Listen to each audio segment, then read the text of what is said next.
today's question is, do you have any advice on dealing with meltdowns?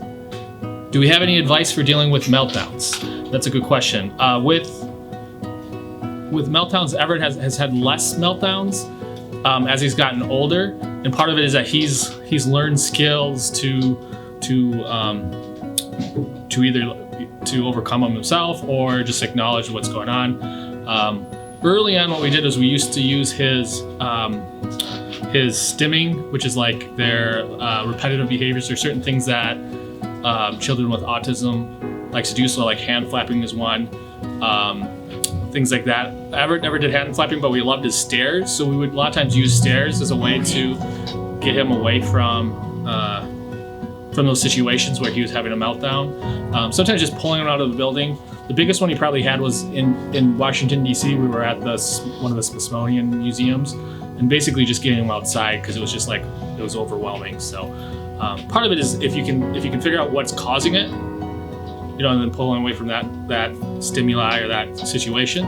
But otherwise, yeah, I feel like utilizing those things that make your child calm, or again, their self-stimulation, their stimming, to help them overcome those meltdowns. That seems to be a good trick for us. Or also saying, if you can go one more minute, then we can go walk on the stairs. Again, today we don't really have those problems. It's usually related to just wanting something, and it's kind of getting him through that.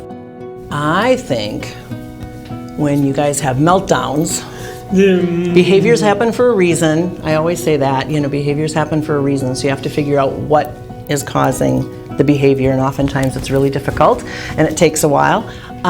But it's the tone of your voice that you're using. He hates the word no, so if we can use any other word other than no, correct, Gavin?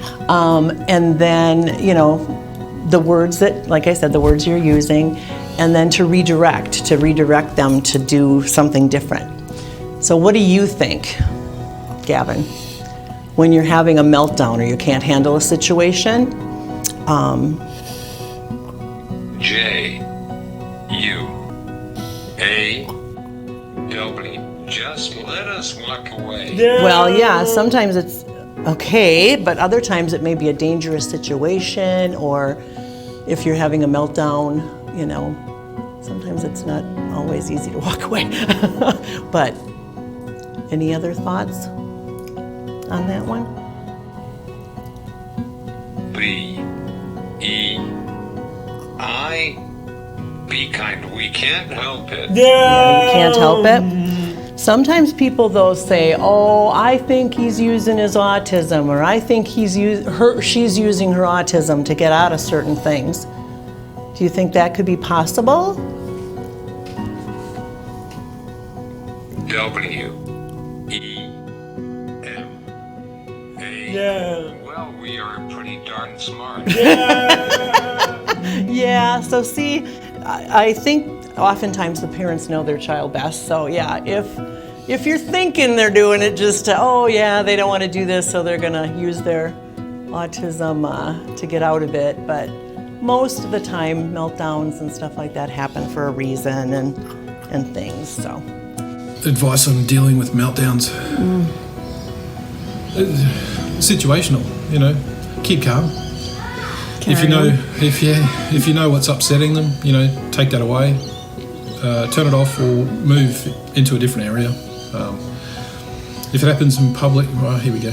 Other people will look. This is where awareness plays a big part. But and sometimes other people, they just don't want to know. So the first thought, is like their face.